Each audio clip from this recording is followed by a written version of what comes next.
Do not forget, you can support the channel with a like, and you can also subscribe to be aware of the latest published videos. Thank you. We hope that here you can find the latest news, ideas, and discoveries from the scientific world.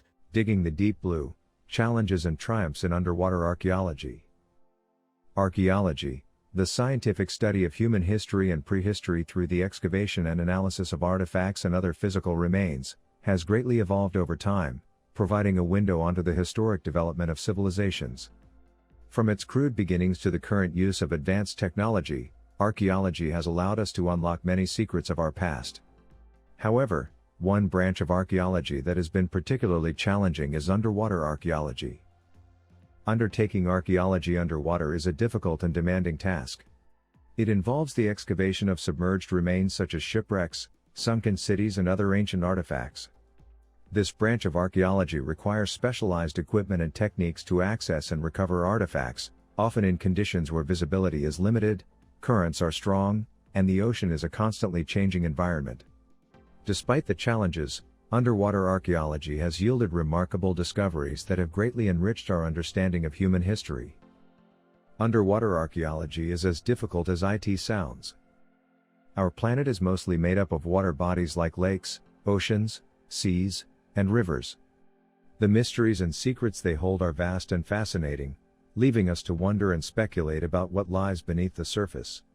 Ancient shipwrecks, submerged settlements, deposited relics, a great deal of ancient history is hidden in these watery graves. Fortunately, archaeologists didn't limit their work to land. From the very beginning, they were determined to explore watery depths and retrieve its hidden history. However, this was never an easy task, and they faced numerous challenges along the way. The pioneers of underwater archaeology faced immense difficulties. Deep-sea diving, and diving in general, was still in its infancy during the golden age of archaeology in the early 20th century. Even today, underwater archaeological sites are hard to access due to the nature of seas and rivers. Underwater archaeological sites will always be difficult to access, filled with ever-present dangers. In the past, when the technology used for underwater archaeology was exceptionally crude, many divers lost their lives attempting to retrieve or examine ancient remains. Due to limited visibility and rising silt, especially in murky rivers, observation can be near impossible. To make things worse, once a site is observed, the rising silt may bury it once again. All these obstacles present a challenge for underwater archaeologists. And it isn't only the dangers of underwater exploration. Underwater archaeology is plagued by logistical challenges as well. How does one approach the excavation of immense sunken ships? Without a doubt, ancient shipwrecks are the major part of underwater recovery. Many of them have been sitting at the bottom of the sea for centuries, meaning they are fragile, waterlogged, and very huge to boot. Undertaking an underwater archaeological project presents a colossal logistical challenge.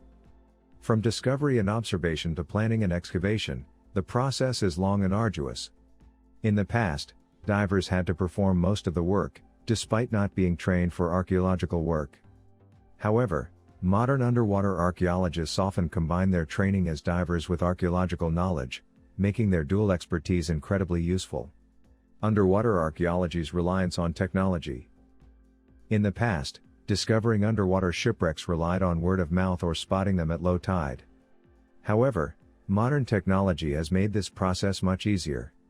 With powerful tools such as sonars, remote sensing devices, LIDAR, light detection and ranging, magnetometers, remote-controlled robots and submarines, and modern scuba diving equipment, researchers can locate ancient shipwrecks with relative ease.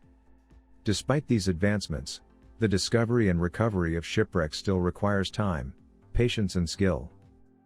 It is worth noting that many shipwrecks can end up overlooked and forgotten simply because of the dynamic and unpredictable nature of the water. Ebb and flow, tides and waves, they can all affect the remnants that lie beneath. Due to the conditions underwater, shipwrecks are not always well preserved, and can be scattered in pieces due to the water's movements, making it difficult to identify them. Additionally, the remnants themselves are often fragile and brittle due to centuries spent submerged. Proper preservation requires careful handling and storage in a controlled environment to prevent further damage. In certain cases, underwater archaeologists rely on the knowledge of the locals, who possess invaluable information about the water bodies that archaeologists are studying. For instance, during the excavation of multiple ancient shipwrecks in Forni, Greece, the archaeologists worked in close collaboration with the local fishermen who provided significant assistance. Thanks to their familiarity with the waters, the archaeologists were able to discover and study a total of 23 shipwrecks. Without the assistance of the locals, such a remarkable feat would have been impossible to achieve. Recovering the relics of the past thanks to underwater archaeology. Without maritime archaeology, many wondrous shipwrecks would remain forever entombed in their watery graves. One of the most famous achievements of underwater archaeologists is the recovery of the Swedish warship Vasa. This luxurious warship was constructed in 1627, and at the time it was the most powerfully armed vessel in the world. However, it had a number of constructional flaws, and it sank almost immediately after being launched, sailing a distance of only 1,300 meters, 1,420 yards. The Vasa remained submerged at the bottom of the Stockholm harbor for centuries until maritime archaeologists recovered it in the 1960s. Remarkably intact, the ship was recovered in one piece, along with the remains of 15 individuals and thousands of artifacts. Another achievement of this branch of archaeology is the recovery of a late Bronze Age shipwreck that lay submerged near Turkey's Cape Gelidonia. It sank around 1200 BC, and lay submerged at a depth of 27 meters, 89 feet. Its depth did not dissuade the discoverers, who laboriously retrieved it in 1960. They found that it was of Mycenaean Greek provenance, and was full of ancient trade goods, including merchant weights, pottery, copper and tin ingots, and copper scraps. Another similar excavation occurred near Uluburun in Turkey. A local sponge diver discovered a massive ancient shipwreck by chance in 1982. He informed the authorities, who recognized the archaeological importance of these remains. From 1984 to 1994, 11 campaigns were conducted in attempts to salvage the ship. In the end, the underwater archaeologists prevailed and brought to the surface a 14th century BC shipwreck which was bound for royal Mycenaean ports, filled to the brim with exquisite riches. Recovered, amongst many other things, were copper and tin ingots in great numbers, Canaanite jars, glass ingots, olive jars, African blackwood, oil lamps, cosmetics, jewels, gold, silver and many other goods. Needless to say, it was an arduous and challenging process that took many years. The great importance of maritime archaeology. There is no doubt that maritime archaeology is a crucial branch of archaeology, offering unique insights into the past and deepening our understanding of ancient maritime voyages. By excavating shipwrecks, we learn about ancient sailing techniques, shipbuilding methods and the navigation practices of our ancestors. More importantly, the underwater archaeologists can help with the retrieval of more modern shipwrecks, many of which are important to history due to their scale and the great loss of life experienced when they sank. Notable examples include the Titanic, the Mary Rose ship and several World War II vessels whose locations are known and documented.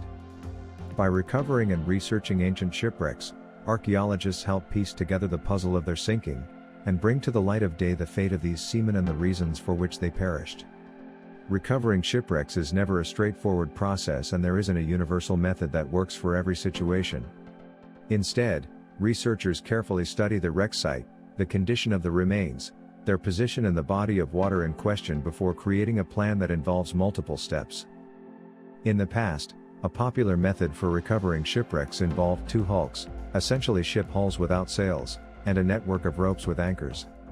The ropes would be lowered into the water and attached to the submerged shipwreck, and then the hulls were filled with water to sink them down, while the ropes were tightened. As the water was pumped out of the hulls, they would rise up and bring the shipwreck with them. However, this was a lengthy process and success was not guaranteed.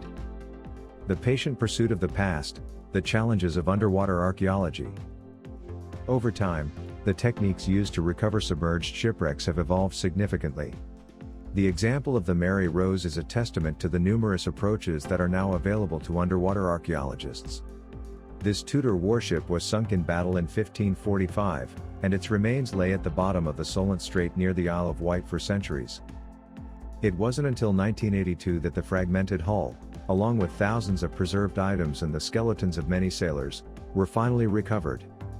The shipwreck was in such a poor state that the process of its fragmented remains was a daunting challenge and is now regarded as one of the most complex and expensive projects in the history of underwater archaeology.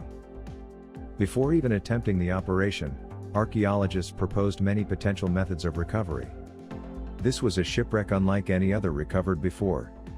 If they had used a conventional method of cables and pontoons, they risked the shipwreck breaking apart before it even emerged. Some proposed the method of building a cofferdam around the wreck, an enclosure that would allow water to be pumped out there and then. Others proposed using a flotation method, which meant filling the wreck with buoyant objects in order to allow the hull to float up gently. After months of debate by archaeologists invested in the Mary Rose project, a more solid method was agreed upon. It involved the strengthening of the hull with special steel braces and frames, basically surrounding it with a steel frame. This was then lifted carefully out of the water with floating cranes. It was a nerve-wracking operation, which only goes to show that there are no rules in underwater archaeology. Each recovery is individual, and a story to itself. Some are simple and straightforward, while others can take years before they are completed. It all depends on the location and the state of the wreck itself. The great achievements of modern archaeology. Undoubtedly, advancements in modern technology have revolutionized underwater archaeology, enabling us to recover and preserve sunken artifacts and ships that were once thought lost for all time. We are witnessing achievements that defy all sense of logic, the uncanny marriage of industry and archaeology that allows for recovery of enormous and delicate sunken ships. With the aid of sophisticated sonar and radar technologies, as well as cutting-edge computer systems, we have come to understand the enormity of the underwater world and the treasures it holds. Nevertheless, we must acknowledge the human element, as none of these achievements would be possible without the tireless work of archaeologists, divers and volunteers who dedicate their time and expertise to the painstaking process of uncovering history's forgotten sunken stories. As we move forward, it is crucial to continue to support and encourage their work, so that future generations may continue to uncover and learn from our past.